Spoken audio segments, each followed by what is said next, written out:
Hello बच्चों, आज मैं तुम्हें विभिन्न आकृतियों की सममितता के बारे में बताऊंगी। तो देखो, ये बहुत सारे शेप्स मैंने काटे हुए हैं। तो ये देखो, सबसे पहले एक ये शेप देखो, ये एक हार्ट शेप है। तो अगर कोई भी आकृति को हम इस तरीके से दो भागों में बांटें कि एक भाग उसका दूसरे भाग को पूरी तरीके से ढक ले, तो वो आकृति सममित कहलाती है। ये देखो, हमने इसको इस तरीके से दो भागों में बांटा कि ये वाला पार्ट इस पार्ट को पूरी तरह से ढक ले रहा है। तो ये आकृति कैसी है? सममित, यानी सिमेट्रिकल। और ये दोनों इसके पार्ट सिमेट्रिकल पार्ट हैं। और जिस रेखा से हमने इसे दो भागों में बांटा है उसको कहते हैं सममितता रेखा, यानी लाइन ऑफ सिमेट्री। तो ये इस हार्ट शेप में कितनी लाइन ऑफ सिमेट्री है? एक। ठीक है, तो ये एक सिमेट्रिकल शेप है, यानी सममित आकृति है। ठीक है, अब हम इस आकृति को देखते हैं। क्या ये आकृति सिमेट्रिकल है यानी सममित है, और इसमें कितनी लाइन ऑफ सिमेट्री है? देखो, इस तरह से करते हैं तो ये इतना भाग बच रहा है, एक भाग पूरे दूसरी भाग को पूरी तरह से नहीं ढक रहा, तो इस तरफ से ये सिमेट्रिकल नहीं है। इस तरफ से देखो, तब भी ये भाग बच रहा है, तो ये इस तरफ से भी सिमेट्रिकल नहीं है। अगर हम इस तरफ से देखें, ये देखो, एक भाग पूरे दूसरे भाग को पूरी तरह से ढक ले रहा है, तो ये शेप कैसा कहलाएगा? सिमेट्रिकल। और इसमें लाइन ऑफ सिमेट्री यानी सममितता रेखा कितनी है? एक। ठीक है, अब देखो, ये देखो कुछ ट्रायंगल हैं। ये देखो, ये है इक्विलैटरल ट्रायंगल यानी समबाहु। समबाहु त्रिभुज में क्या होता है? तीनों भुजाएं बराबर होती हैं। अब देखेंगे कि ये क्या एक सिमेट्रिकल यानी सममित आकृति है या नहीं है। तो देखो, अगर हम इसको इस तरीके से मोड़ें तो ये पार्ट इसको पूरी तरीके से ढक ले रहा है, तो ये क्या है? एक सिमेट्रिकल शेप है। और इसमें लाइन ऑफ सिमेट्री कितनी है? एक। ये अब देखो, अगर हम इस तरफ से इसको मोड़ें तो ये देखो, अब भी ये पूरी तरह से ढक ले रहा है। तो अब देखो, एक हमने ये लाइन ऑफ सिमेट्री खींची, एक ये लाइन ऑफ सिमेट्री खींची, दो हो गई। अब क्या और भी हैं? तो ये देखो, इस तरफ से भी अगर हम मोड़ेंगे तो एक पार्ट दूसरे को पूरी तरह से ढक रहा है, तो ये क्या है? तीसरी लाइन ऑफ सिमेट्री। तो एक इक्विलैटरल ट्रायंगल यानी एक समबाहु त्रिभुज में तीन लाइन ऑफ सिमेट्री होती हैं, और ये एक सिमेट्रिकल शेप है। और ये देखो, एक समद्विबाहु आइसोसेलेस ट्रायंगल है। तो इसमें देखो, समद्विबाहु में क्या होता है? दो भुजाएं बराबर होती हैं। तो क्या ये भी एक सिमेट्रिकल शेप है, और इसमें कितनी लाइन ऑफ सिमेट्री है? तो देखें, देखो, इस तरह से अगर हम मोड़ते हैं तो एक पार्ट दूसरे को, यानी वर्टिकल मोड़ा तो ये देखो, एक पार्ट दूसरे को पूरी तरह से ढक रहा है, तो ये एक सिमेट्रिकल शेप है। और इसमें कितनी लाइन ऑफ सिमेट्री है? एक। अब इसमें क्या और भी लाइन ऑफ सिमेट्री है? नहीं। देखो, इस तरह से मोड़ेंगे या इसको डायगोनली मोड़ेंगे तो भी ये देखो पार्ट बच रहा है। तो इसमें कितनी है? समद्विबाहु त्रिभुज में एक लाइन ऑफ सिमेट्री होती है। ये देखो, विषमबाहु त्रिभुज स्केलिन ट्रायंगल, इसमें क्या है? देखो, इसमें क्या, ये एक सिमेट्रिकल शेप है और इसमें लाइन ऑफ सिमेट्री है कि नहीं, ये देखते हैं। ये देखो, इस तरह से मोड़ेंगे, ये पार्ट पूरी तरह कवर नहीं हो रहा।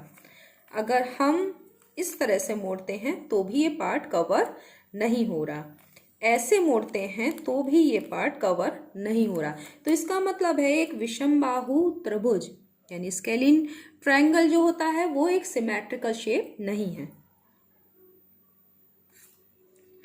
अब देखो, एक ये अंडाकार आकृति यानी ओवल शेप। तो इसमें देखो, क्या ये एक सिमेट्रिकल शेप है? तो हम इसको मोड़ के देखते हैं। इस तरफ से मोड़ोगे, देखो, एक पार्ट दूसरे को पूरी तरह कवर कर रहा है, और इस तरफ से भी मोड़ेंगे तो भी एक पार्ट दूसरे को कवर कर रहा है।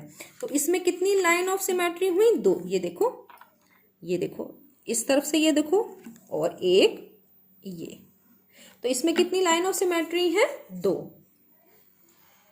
अब देखो ये ए, ये देखो इंग्लिश लेटर है ए, तो इसमें क्या ये एक सिमेट्रिकल शेप है? तो देखो अगर हम इसको 20 से मोड़ें तो एक पार्ट दूसरे को कवर कर रहा है, तो इसमें क्या है, ये एक सिमेट्रिकल शेप है और इसमें लाइन ऑफ सिमेट्री क्या है? 1 है। ठीक है, ये देखो आकृति जे, क्या ये एक सिमेट्रिकल शेप है? देखो मोड़ के, ये किसी भी तरफ से एक पार्ट दूसरे पार्ट को कवर नहीं करेगा, तो ये क्या है? एक सिमेट्रिकल शेप नहीं है, ये सममित नहीं और इसमें कोई लाइन ऑफ सिमेट्री नहीं है। अब हम एक सर्कल को देखते हैं। तो सर्कल को व्यास से 2 भागों में बांटा जा सकता है और इसमें सर्कल में असंख्य व्यास होते हैं, तो इसमें असंख्य लाइन ऑफ सिमेट्री भी हम खींच सकते हैं। देखो अगर इस तरीके से मोड़ें तब भी एक, ये देखो लाइन ऑफ सिमेट्री, ये देखो 2 भागों में बट गया ये डायमीटर से। अब इसमें असंख्य डायमीटर होते हैं, तो तुम चाहे इस तरफ से मोड़ो तो ये देखो दूसरी लाइन ऑफ सिमेट्री। फिर अगर और मोड़ें, ये देखो इस तरफ से मोड़ो तो ये तीसरी लाइन ऑफ सिमेट्री। फिर ये देखो इस तरफ से मोड़ रहे हैं तो ये देखो चौथी लाइन ऑफ सिमेट्री। ये देखो दिख रही है ना ये मोड़। अगर इस तरीके से हम और भी मोड़ते चले जाएं तो भी लाइन ऑफ सिमेट्री हम बहुत सारी खींच सकते हैं।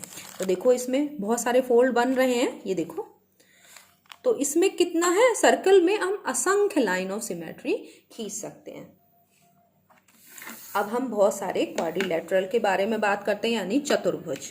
तो देखो ये चतुर्भुज क्या है? एक आयत है। आयत यानी रेक्टेंगल, और आयत की आमने सामने की भुजाएं क्या होती हैं? बराबर होती हैं।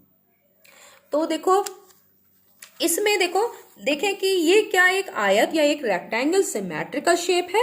तो देखो अगर हम इसको इस तरीके से एक हॉरिजॉन्टली यानी क्षैतिज और ऊर्ध्वाधर मोड़ें, यानी इस तरह से मोड़ो और इस तरह से मोड़ो, तो एक पार्ट दूसरे को कवर कर रहा है, तो ये एक सिमेट्रिकल शेप है। और इसमें कितनी लाइन ऑफ सिमेट्री है? यानी सममितता रेखा 2 लाइन ऑफ सिमेट्री, एक ये है और एक ये।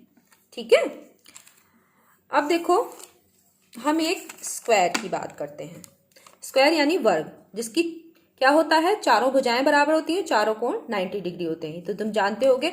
तो क्या ये एक सिमेट्रिकल शेप है, यानी एक सममित आकृति है? तो हम देखते हैं, इसको इस तरह से मोड़ते हैं तो भी देखो एक पार्ट दूसरे को कवर कर रहा है। इस तरह से मोड़ते हैं तो भी एक पार्ट दूसरे को कवर कर रहा है। इसके विकर्ण के थ्रू, विकर्ण क्या होता है? अपोजिट शीर्ष को यानी विपरीत शीर्षों को मिलाने वाली रेखा, वो विकर्ण हो गई। तो हम देखो विकर्ण के थ्रू मोड़ रहे हैं इसको, तब भी देखो एक पार्ट दूसरे को कवर कर रहा है, इस तरफ से भी और इस तरफ से भी। तो इसमें कितनी लाइन ऑफ सिमेट्री हो गई? ये देखो दिखाई दे रही होंगी 4 लाइन ऑफ सिमेट्री। ये देखो, एक ये, एक वर्टिकली, हॉरिजॉन्टली, वर्टिकली और दोनों विकर्णों से। तो ये क्या हो गई? 4 लाइन ऑफ सिमेट्री। ठीक है, तो एक स्क्वायर में 4 लाइन ऑफ सिमेट्री, एक रोम्बस यानी एक समचतुर्भुज।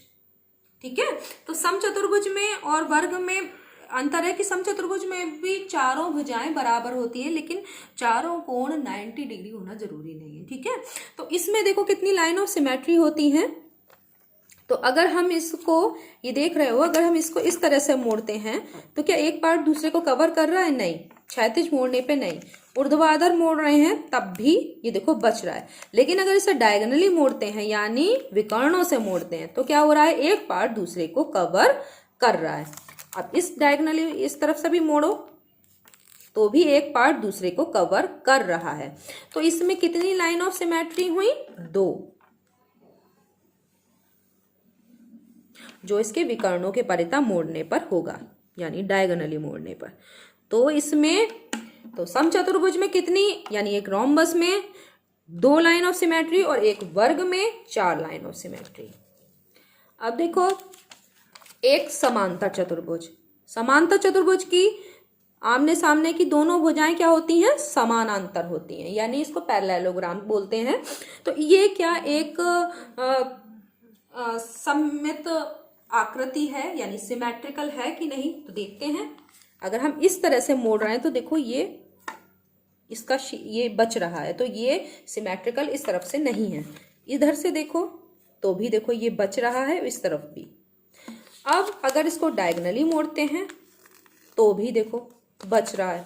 तो इसका मतलब अब तुम समझ गए हो कि हम किसी भी तरफ से ये मोड़ेंगे तो एक भाग दूसरे को कवर नहीं करेगा। तो एक पैरेललोग्राम यानी एक समांतर चतुर्भुज जो है वो एक सममित आकृति नहीं है, यानी सिमेट्रिकल नहीं है।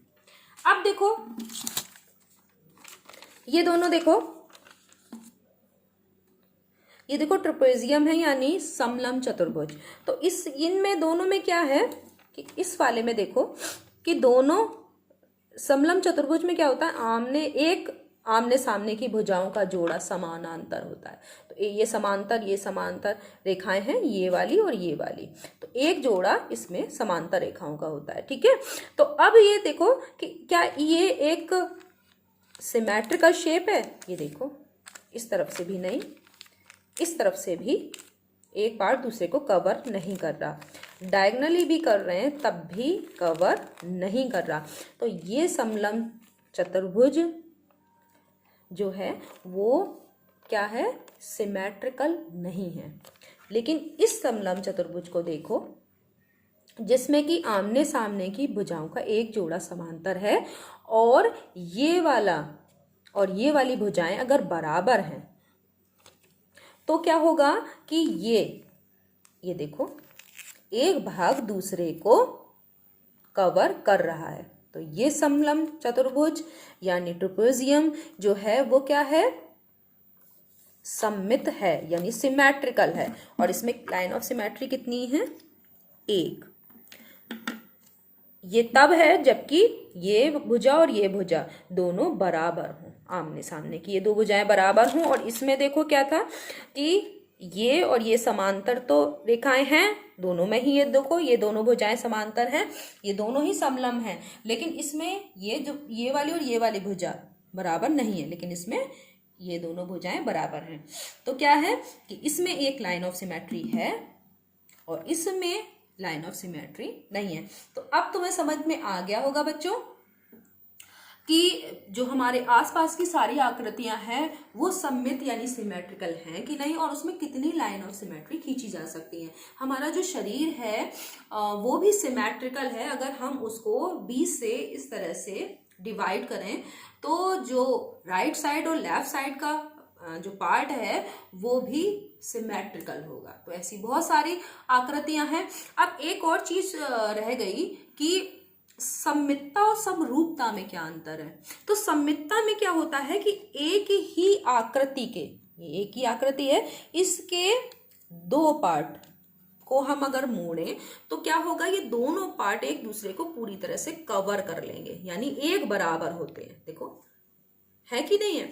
तो ये क्या है हमारा सममित। लेकिन समरूप के लिए हमें एक जैसे ही रूप की, एक जैसी आकृति की दो चीजें चाहिए। ठीक है, तो समरूपता जब देखते हैं तो दो आकृतियां होती हैं जो एक दूसरे से रूप में यानी शेप में समान होती हैं। लेकिन सममितता में क्या होता है कि एक ही आकृति के दो भाग समान होते हैं। ठीक है, तो अब समझ में आ गया होगा समरूपता और सममितता में क्या अंतर है। धन्यवाद।